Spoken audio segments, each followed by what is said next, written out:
Hey there guys, welcome to the second tutorial in our Photoshop series, and we started off by creating the image itself in the previous tutorial. We should have a white background, and we're gonna build up from the on in this tutorial itself. So let's start off. So we have a background layer which is white. Let's say we want to make it a nice tone of red. We should have a color thing right here, tab. And if you don't, you can add it by going to Window and Color right here. If I deselect that, let's say you don't have it, and then you could just add it color. If it is not, clamped on, let's say it was like this, you can just go ahead and add it right here. It's kind of like an embed thing. Photoshop really makes it nice. You can snap these on all right here. It's really easy.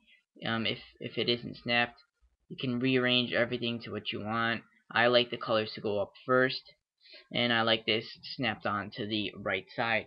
Now let's get back to the image itself. So now that you have the color, we're gonna select color that we like. Now these are the codes, red, green, blue code. You might be familiar with this, and you can change the color right here. You can drag and see what colors you want. You can even drag the individual bars. Let's say the green bar, I want a really high rate of green, and I want a low red, low blue. So you're gonna get that pure green color, high neon green color. And let's say we want to apply it to the whole white background to change it to green. We would simply what we'd simply do is we would click on the paint bucket tool, and we would click on the white to replace it. Pretty simple. Excuse me. But you want to make sure your tolerance isn't 0. Alright, so it is going to replace something. And we'll get into what that is in the tutorials to come. Now, let's say I want to add another color. You would simply go to blue. Let's say I want a nice dark blue. Okay, and click on the green, and that would replace. Now this is pretty basic. Pretty sure most of you know how to do this already. Let's say I want to add another kind of like mix it up. Okay, I can do that by kind of getting into the middle of green and blue, and then replacing it. That's kind of like a greenish blue. So that's how you pretty much add colors, and this is via the paint bucket tool. Okay, there are more tools.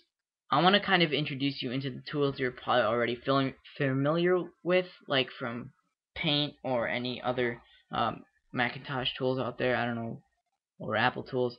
So the brush tool. The brush tool is another tool which you can use. It's obviously self-explanatory, and Photoshop comes with several brushes. Now, this up here is the tools options that come with it. When I select the brush tool, these options show up, and one of the options we have is the size of the brush. The diameter or radius is 100 pixels, and there are several brushes that do come with Photoshop, as I said before, and there's hard ones that have corners which don't fade, and there are some that do, like this one. Now you can go ahead and play with whatever you want. There are even some advanced Photoshop brushes that work with some hardware, or they respond to curves differently. Now there are even some brushes that generate leaves or grass. So this one, it kind of generates leaves, different color leaves similar to the color you have selected, and there are different types of leaves, like this one or this one. So you can play around and select your brush that you want to select, this one, or even the grass. You can change the color of the brush, make it green so it looks more like grass, obviously, and there we go. We'll get into brush options in the tutorials to come, and how to even add non-stock brushes into your Photoshop in the tutorials to come as well. But we want to make a standard image right now, So I'm making an image with grass on the bottom, and previously I made the some leaves behind it, and now I'm overlaying it with grass halfway up, and this is the image we are going to work with in our following tutorials. So I hope you enjoyed this tutorial, and stay tuned. I'm gonna have some more right now.